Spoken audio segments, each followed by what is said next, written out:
Esses dias eu fiquei pensando em como é longo o caminho espiritual que nós temos que traçar. Diante de um tempo tão curto de vida que Deus nos dá. Vocês já pensaram nisso? Porque a gente vai escutando a palavra e vai observando a distância que está de Deus e nós.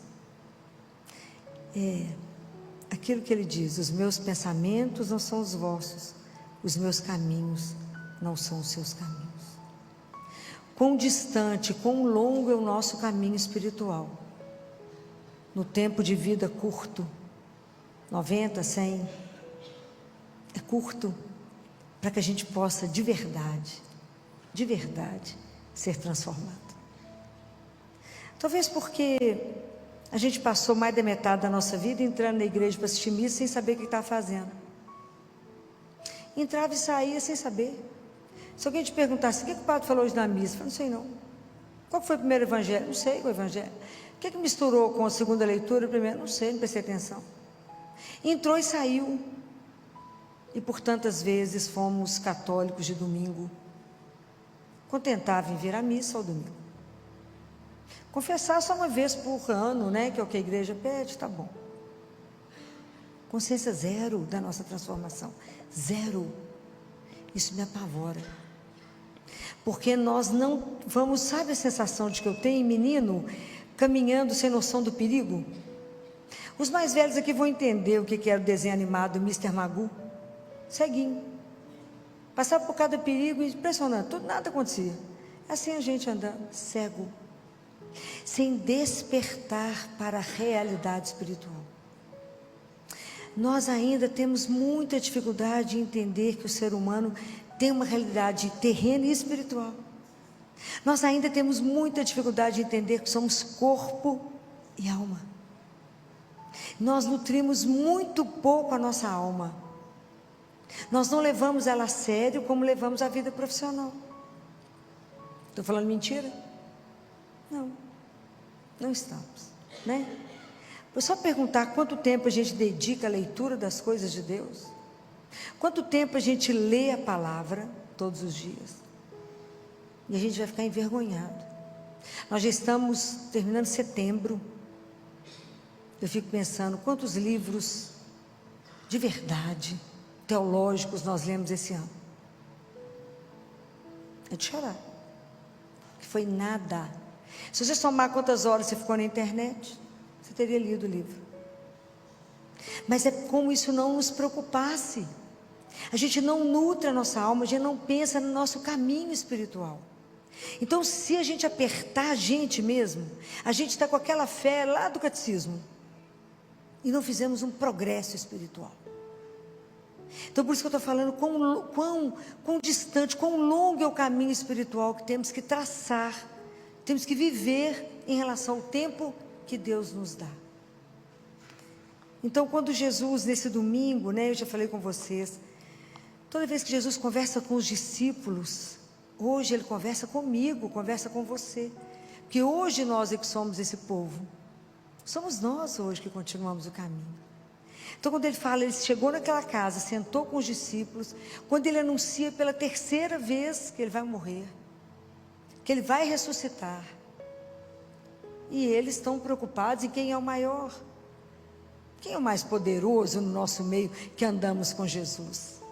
Quem é o mais poderoso? Quem é o mais importante? Isso está em Marcos capítulo 9, versículo 30 a 37. Aí Jesus pergunta para eles: o que vocês estavam conversando? E eles ficaram mudos. Ele falou o que para ele? Essa doçura chamada Jesus, né? Assentou com eles, assentou e falou com eles: se alguém quiser ser o primeiro, que seja o último de todos e aquele que serve a todos. Quando Jesus diz assim: se alguém quiser ser o primeiro, é lícito ou não é lícito querer ser o primeiro? Vocês não podem ter dúvida disso. Não pode ter dúvida disso. Nós temos que ler a palavra de Deus e temos que entender o que Jesus quer dizer. Você pode ou não querer ser o melhor profissional? Sim ou não? Sim, claro que pode. Por isso Jesus pergunta, se você quiser ser o primeiro, qual o mal há nisso? Nenhum, ok? Nenhum. Você tem que ser o melhor professor que alguém encontrou na vida. Você tem que ser o melhor médico que alguém encontrou na vida. O melhor advogado, a melhor professora, a pessoa que melhor faz o bolo. Cada profissão nós temos que ser o melhor. Ok? Não tem nada de ilícito nisso. O que eu não posso? Eu não posso fazer com que isso seja uma arma para me oprimir alguém, para me fazer de uma autoridade em cima de alguém e desprezar o outro. Eu tenho que pegar a minha capacidade, do talento que Ele me deu e colocar a serviço dele e do irmão. Aí é que está a pega evangélica. Aí que é a diferença. O que você fez com esse dom que Ele te deu? Estar a serviço do outro. Estar a serviço de Deus. Aquilo. Como é que o Senhor me sonha hoje? O que o Senhor quer que eu faça contigo? O que o Senhor quer que eu faça por ti? Como é que eu faço com esse talento que o Senhor me deu hoje? Eu quero ser o melhor. Para quê? Para ser o mais famoso? Não. Para servir mais. Para aliviar mais a dor, aliviar o sofrimento, trazer uma alegria, melhorar a vida do outro, abrir caminho para o outro. Isso coloca a sua vida a serviço naquele talento que Ele te deu. Quantas coisas você pode fazer e só você pode fazer com aquele dom que Ele te deu? É muita coisa. É muita. Coloca a serviço. Comece a prestar atenção nisso, vocês vão ficar impressionados. Mas se no nosso meio, se no nosso coração tiver aquilo que Tiago falou, se você quiser ver, Tiago capítulo 3, e ele fala, mas se tiver inveja e rivalidade, tem não. Está vendo que a nossa conversão é longa? É difícil, porque se vocês estão num ambiente fechado de trabalho, se alguém desponta ou alguém é chamado a ganhar um cargo, o resto vai matá-lo. Estou falando mentira? Por que ele que foi chamado? Eu sou muito mais bacana. Então onde a inveja, a rivalidade, Deus está? Não. Nós somos filhos do mesmo Pai. Está vendo como é que o processo é difícil? Essa sabedoria do mundo não é de Deus, né? É difícil. Aqui está todas as desordens e todas as espécies de obras más. Quantos matam por ciúme, por inveja? Quantos tentam destruir o trabalho do outro, porque não fui eu que fiz? Qual é a consciência cristã? Qual é a consciência que somos filhos do mesmo Pai e que cada um de nós tem um talento a desenvolver? Qual é a dificuldade em descobrir que o outro tem um dom maravilhoso? Qual é a dificuldade? É porque o nosso coração é duro, é fechado. Nós vivemos para hoje, para aqui e agora. Não temos dimensão de eternidade. Não temos dimensão que somos filhos de um Deus que nos convida a viver uma vida que a gente não tem noção, não tem limite. Mas a gente fica preso no nosso nada, né? No nosso ateliê, na nossa segurança aqui. Está errado. Então, vocês imaginem a distância que temos nós e Deus. Em Deus não há orgulho, porque Ele é o que é, né, gente? Ele é abundância, né? Ele é o Todo-Poderoso, né? O orgulho está em nós, que nós temos que estar vivendo sempre em constância vigilância, porque nos incomoda o ciúme. Nós temos sempre vivendo com o olho estrábico. Eu estou de olho na minha coisa e de olho na conta do outro, na conta do Instagram do outro. Acorda, eu estava brincando com as minhas adolescentes, que elas desmaiam na escola, não comem, porque elas acordam e vão olhar o Instagram. O que vocês têm com a vida do outro? Nada. Então elas vão olhar o Instagram para depois arrumar o cabelo, depois maquiar, não dá tempo, chega na escola, não comeu, desmaia. É uma loucura, né? Mas porque não se olha, mas olha o outro, é o olhar estrábico, está sempre comparando a vida. Mas pensa, em vez de você perder tempo com isso, coloca a sua vida a serviço de Deus e do outro. Vocês vão ficar impressionados com o que Ele vai fazer, através de você. Então, como nós temos que trabalhar essas coisas em nós? Como eu olho isso aqui e falo, meu Deus, quanta coisa, né? Quando o Evangelho, a primeira leitura de segunda-feira, dizia assim, é tudo para a gente poder aprender, não fala, misericórdia, Senhor. É misericórdia, né? Fala assim, não recuses um favor a quem dele necessita, se tu podes fazê-lo. E às vezes você pode fazer alguma coisa por outro agora que ele chegou. Aí você fala assim, não digas ao próximo, vai embora, volta amanhã. então te darei. Cada vez que eu escuto essas coisas, eu tenho que parar e pensar, será que eu estou fazendo isso? Será que a pessoa chegou, me ligou, ou foi atrás de mim, eu falo, não, hoje não tem jeito, volta amanhã. Pode ser que amanhã eu que não tenho um amanhã, o outro não tem um amanhã. Isso está em Provérbios, mas a gente não lê, né? Então a gente não sabe. Então o quanto que é preciso a gente prestar atenção na palavra, porque é isso que vai nos transformando. Então é muito interessante quando a gente precisa se colocar mesmo de verdade diante do Senhor, né?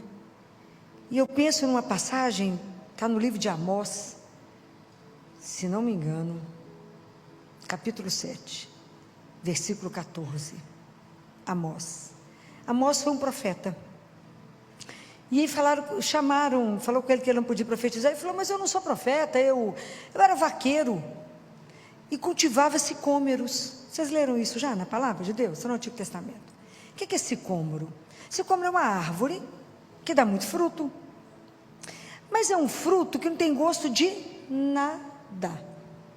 Então, antes da colheita, aquele que cuida dessa árvore tem que cortar com cuidado cada fruto. Para quê? Para que a seiva penetre e, sem transformar a substância, ela dá gosto a esse fruto. Então ele fica saboroso. Essa é a nossa história. Que na verdade, nós, enquanto não escutamos a palavra de Deus, não com esse ouvido, mas com o ouvido do coração, e essa palavra não gera vida em mim, eu não vivo uma conversão. É mesmo que eu entra por aqui e sai por aqui. Eu entro e saio e vivo o meu evangelho, e vivo a minha vida sem saber o que Deus pensa sobre isso. Então o evangelho, a palavra de Deus, é esse suco que dá gosto à nossa vida, que nos faz ter sabor, senão nós somos um bando de insonso. Fala, você é católico, você é cristão, mas a sua vida é igual de pagão, está reagindo igualzinho um pagão. O que vai dar esse entalhe? O que vai nos transformar? É somente a palavra, quando eu permito que ela se gere vida em mim. Porque se eu escutei essa palavra, igual eu falei agora com vocês de Provérbios, se alguém te procurar e te falar, me faça um favor, e você puder fazer, e não fizer, na hora você vai lembrar da palavra de Deus, fala, peraí, volta atrás, porque essa palavra já tocou o meu coração, e eu tenho que pensar nela. Então, se essa palavra não me transformar, está resolvendo o que? Vim aqui escutar? Nada. Eu digo para vocês, nada. E Deus falou, seja quente ou frio, se você for morno eu te vomito. Está lá em Apocalipse, é só ler. E aí Jesus fala uma outra palavra, porque a gente tem que prestar atenção, porque o caminho com Deus, Ele vai exigindo de nós cada vez mais uma conversão cada vez mais profunda. Saia da superfície, mergulhe e faça valer a sua vida espiritual. Porque da outra coisa que ele diz se alguém, ele fala, ele coloca uma criança no colo e fala, se a gente não for como uma criança, se a gente não acolher uma criança e não for como ela, a gente não entra no reino dos céus. Qual é a questão da criança? Seria devolver para cada um de nós aquela pureza inicial lá de Adão, enquanto ele convivia com Eva, que Eva não era propriedade dele ainda, e era apenas uma companheira. Quando a gente, criança, não possui, né? Criança vive com o que tem, na alegria do que tem. A criança vive essa pureza, essa simplicidade, até 5 anos de idade, só. Depois disso, acabou, só até 5. E a criança, ela tem uma confiança. A criança tem uma entrega. Então o que Jesus nos diz aqui? Solta o que você está segurando. Solta a rédea da sua vida e deixa ela comigo. Solta a segurança que você tem nas suas posses, naquilo que você acha que te dá segurança na vida. Solta e entrega. Vive como uma criança entregue na confiança, no abandono, na consciência que tem um pai que ama. É preciso se abandonar. Sem isso, sem que a gente acha que a gente é que resolve tudo, a gente que é capaz de tudo. Jesus fala assim, não confie nas suas mãos, confie em mim. Não confie, apenas em mim. Esse é um convite que eu posso ou não querer aceitar. Essas propostas nós podemos ouvir e querer que isso nos transforme, ou ouvir e falar, Isso não tem nada a ver comigo. Está na mão de quem? Sua. Somente sua. A conversão é um processo pessoal. Quando eu me permito ser transformado. Por isso eu preciso ficar perto do fogo. Senão a pipoca só vai virar pipoca se ela transformar o milho no fogo. Se ele não submeter ao fogo, vai ser eternamente milho. Nós só vamos ser transformados, de verdade a nossa vida ser purificada. Eu só vou conseguir trabalhar desinteressadamente para servir a Deus e ao meu irmão, quando eu entender que Ele é o Senhor da minha vida, Ele é o meu amor e Ele deu o modelo. Ele como Senhor lavou os pés. Ele como Senhor veio servir. E nós queremos ser servidos, não é o contrário. É o contrário. É impressionante. Nós que somos pequenininhos, queremos ser grandes. E Deus, porque é grande, não se incomoda de ser humilde. Ele não incomoda de ser o último. Ele não se incomoda. Mas nós é que temos complexo, né? É pequenininho demais, quer ser maior. Quer parecer maior aos olhos dos outros. Quer parecer que é importante. Somos nada. Absolutamente um pó. Já descobrimos que somos um pozinho amado. Mas é um pó. Não deixamos de ser um pozinho. Mas precisamos tomar consciência. Somos o que mesmo? Estamos aqui a serviço de Deus. Eu lembro de um depoimento de uma alma do purgatório. Não que ela falou comigo, viu, gente? É os livros, né, que a gente vai lendo. E que ela conta a história de uma lavadeira que fez tudo com tanto amor que ela foi para o céu direto, sem escala. E gozava do céu. Em purgatório, que a vida dela foi uma vida de doação. Quem sabe quem ela é? Ninguém. Quem viu a santificação dela, a santidade dela? Deus. Mas nós fazemos tudo para que as pessoas vejam. E eu digo para vocês, as pessoas podem te ver e pensar o que quiser de você. Quem é que sabe de verdade como é que é seu coração? Só Ele. Então vamos pensar nessas coisas que eu estou dizendo, vamos pedir a Ele, que essa palavra seja como um entalhe para nós. Como Nossa Senhora foi absolutamente disponível a Deus, aberta para que Ele pudesse fazer com ela o que Ele fez. Que a gente também seja, não ponha limites à ação de Deus na nossa vida. Fala com o Senhor, abra o ouvido do meu coração, me ajuda a ouvir essa palavra, e que pela ação do Espírito Santo, então cada vez que eu já falei isso mais de uma vez com vocês, que o sacerdote for proclamar a palavra de Deus, fala com ele e envia seu Espírito Santo, para que ele me faça ouvir a palavra, e que ela transforme isso no meu coração, e gere vida em mim. Vida quer dizer ação. Eu tenho que viver baseado na palavra. E quando as pessoas falam, por que você faz desse jeito? Porque foi assim que Ele me pediu. Por causa dEle, eu faço assim. Por Ele. Para mais ninguém, é para Ele. Porque Ele ensinou e falou, se você quiser, a doçura dEle é muito grande. Se você quiser ser o último, meu filho, sirva a todos primeiro. Se você quiser ser o primeiro, seja o último. Seja aquele que serve. Mas seja como uma criança, confie em mim, se abandone em mim. Você deixa eu te levar, que eu te levarei para o caminho certo. Vamos pedir a Deus a graça de ouvir a palavra com o coração e ter a graça de ser transformado, assim como o fruto do sicômoro recebe o suco e passa a ter gosto, sabor. Que nós sejamos exatamente o cristão que tem sabor, que dá sabor ao mundo, que dá sabor ao local que você trabalha, que dá sabor à sua família, que transforma o ambiente que você chega, porque a sua vida tem gosto e dá gosto que as pessoas possam ver. Não vamos ser essa coisa insonsa no mundo, que as pessoas não sabem nem que é aquilo que nós somos, mas que a gente de verdade deixe a marca nesse mundo, e a marca que nós temos nesse mundo, o tempo que Deus nos deu aqui para aprender somente uma coisa, qual é? Qual é? Qual é a linguagem que temos que aprender nesse mundo? Do amor. Amar a Deus acima de todas as coisas e amar uns aos outros, como Ele nos ensinou a amar. Que Deus nos conceda essa graça de sairmos e sermos cristãos de verdade. Louvado seja nosso Senhor Jesus Cristo.